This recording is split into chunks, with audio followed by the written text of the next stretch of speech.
As you all know, Brexit did not happen immediately after the Brexit referendum in 2016. There were exhausting negotiations between the UK and the EU, first about the exit of the UK and then about the future relationship between the EU and the UK. After the official Brexit on January 31st in 2020, where the UK officially left the EU and with it the Parliament, there was a so-called transitional period until December 31st in the same year to implement the new relationship. There are still some longer transitional periods for some areas, but this was the main one. And people are really talking a lot about the level of preparation for Brexit on the different sides, or in a few cases, the lack of. So in a few of my videos, I'm already giving you an overview about the extent of preparations by different countries involved, and of course the UK and the the EU one is still missing. But today I will tell you about the preparations in Italy. Because Italy, like other European Union member states, made preparations for Brexit before the end of the transition period on December 31st in 2020. The transition period began immediately, as I said, after the UK officially left the EU. And during this period, the UK and the EU negotiated the terms of their future relationship, including trade, security, and other important areas. To prepare for Brexit, Italy took several measures to mitigate the potential impacts on its citizens, businesses, and the economy. And of course, I have some of those key aspects of Italy's Brexit preparations for you today. Italian authorities developed contingency plans to address various scenarios, including the possibility of a no-deal Brexit. And these plans aim to minimize disruptions in trade and transport and the rights of UK citizens residing in Italy and Italian citizens residing in the UK. The Italian government provided extensive information to businesses, but also to citizens and stakeholders regarding the potential impact of Brexit.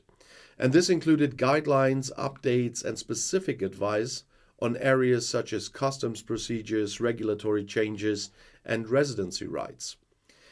And Italy adapted its legal and regulatory framework to ensure a smooth transition after Brexit. It passed legislation to safeguard the rights of UK citizens residing in Italy and to address various sectors affected by Brexit, such as finance, customs, immigration, and healthcare. And Italy enhanced its customs and border procedures to accommodate changes in trade flows between the UK and the EU. And this included establishing dedicated customs offices, increasing personnel, and implementing new systems to handle customs declarations and the checks. And Italy, as a prominent financial hub, made specific preparations to address potential impacts on its financial sector.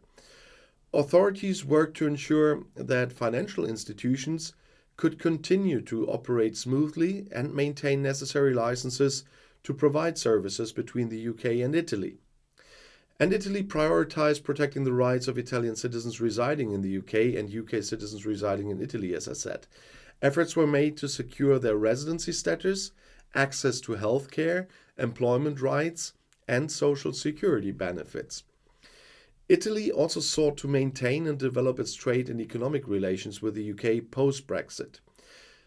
Negotiations were held between the UK and Italy to establish a new bilateral agreement covering some details in trade, investments, and other areas of mutual interest.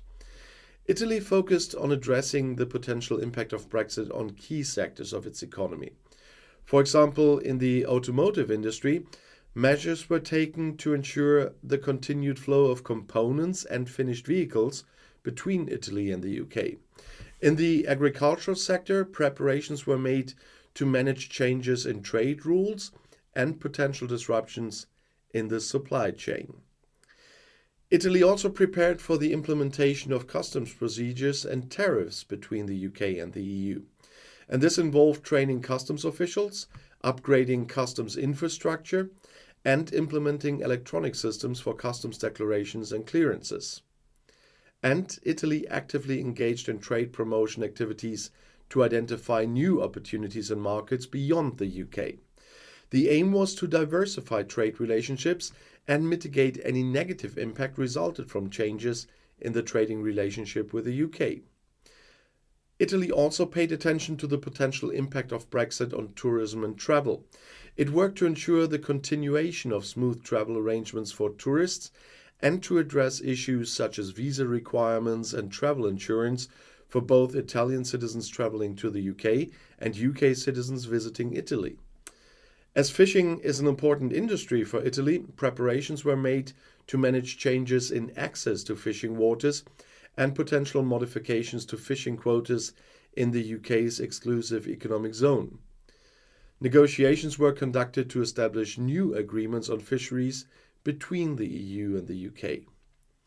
And Italy also focused on maintaining strong collaboration in research and education with the UK. Efforts were made to ensure the participation of Italian researchers and students in EU-funded programs and to establish new partnerships with UK institutions. And Italy actively participated in the EU's negotiations with the UK and provided input on key issues during the Brexit process. It worked closely with other member states to achieve a unified EU approach to negotiations and mitigate potential risks. Before the end of the transition period on December 31st in 2020, Brexit preparations were considered highly important for all affected countries, both within the European Union and the United Kingdom. The transition period began, as I said, after the UK officially left the EU on January 31st in 2020, and it allowed time for both parties to negotiate their future relationship and make necessary arrangements.